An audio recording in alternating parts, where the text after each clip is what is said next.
सम्राट कैबिनेट से बाहर क्यों हुए मंगल पांडे? बीजेपी के इस बड़े फैसले की आखिर क्या है वजह, चलिए बताते हैं आपको इस वीडियो में।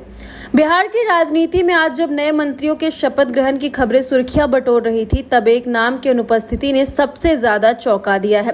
भाजपा के कद्दावर नेता और पूर्व स्वास्थ्य मंत्री मंगल पांडे का नाम इस बार की मंत्री सूची से बाहर है। कई सरकारों में महत्वपूर्ण भूमिका निभाने वाले और पार्टी के संगठन में संकट मोचक माने जाने वाले मंगल पांडे को ड्रॉप किया जाना आम लोगों को जरूर हैरान कर रहा है, लेकिन राजनीति के जानकारों की नजर से देखा जाए तो यह केवल एक प्रशासनिक फेरबदल नहीं बल्कि भाजपा की सोची समझी दूरगामी रणनीति का हिस्सा है। वहीं मंगल पांडे को मंत्रिमंडल से बाहर रखने के पीछे सबसे प्रबल तर्क जो सामने आ रहा है वह यह है कि भाजपा उन्हें अब सरकार के बजाय संगठन में किसी बड़ी जिम्मेदारी के लिए तैयार कर रही है। बता दें कि मंगल पांडे न केवल बिहार भाजपा के अध्यक्ष रह चुके हैं बल्कि हिमाचल प्रदेश और पश्चिम बंगाल जैसे राज्यों में प्रभारी के तौर पर भी उन्होंने अपनी काबिलियत साबित की है।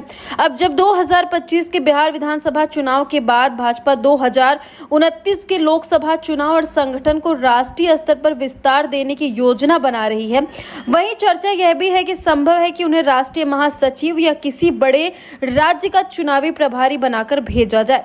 हालांकि एक और चर्चा यह भी है कि संभव है कि उन्हें केंद्रीय मंत्रिमंडल का हिस्सा बनाया जाए। बता दें कि सम्राट चौधरी के नेतृत्व में भाजपा अब नया बिहार भाजपा की छवि पेश करना चाहती है। मंगल पांडे जरूर लंबे समय से सत्ता का चेहरा रहे हैं, लेकिन इस बार मिथिलेश तिवारी और नीतीश मिश्रा जैसे ब्राह्मण चेहरों को तरजीह देकर भाजपा ने यह संदेश दिया है कि वह नई लीडरशिप को आगे बढ़ाना चाहती है।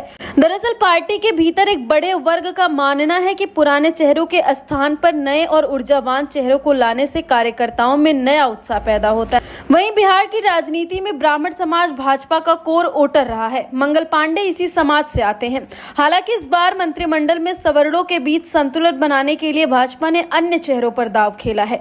मिथिलेश तिवारी जैसे नेताओं को आगे लाकर पार्टी ने उत्तर बिहार के अपने समीकरणों को नए सिरे से साधने की कोशिश की है। ऐसे में मंगल पांडे को ड्रॉप करना सामाजिक समीकरणों को रिफ्रेश करने की एक कवायद भी हो सकती है। बता दें कि स्वास्थ्य मंत्री के रूप में मंगल पांडे का कार्यकाल काफी लंबा रहा है और लंबे समय तक एक ही विभाग या सरकार में रहने से अक्सर एंटी इंकम्बेंसी का खतरा रहता है। पार्टी नेतृत्व शायद यह चाहता कि स्वास्थ्य या अन्य महत्वपूर्ण विभागों में नए विचार और नई कार्यशैली है। कई बार संगठन यह भी महसूस करता है कि अनुभवी नेताओं का उपयोग सरकार के बजाय आगामी चुनावी की रणनीति तैयार करने में ज्यादा बेहतर तरीके से किया जा सकता है।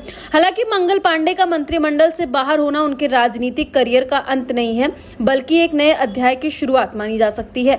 भाजपा में यह परंपरा रही है कि कद्दावर नेताओं को अक्सर सरकार से हटाकर संगठन के उन जटिल कार्यों में लगाया जाता है जहां अनुभव की सबसे ज्यादा जरूरत होती है। अब सबकी नजरें इस बात पर भी टिकी है कि पार्टी में आने वाले दिनों में उन्हें दिल्ली की राजनीति में क्या भूमिका सौंपती है।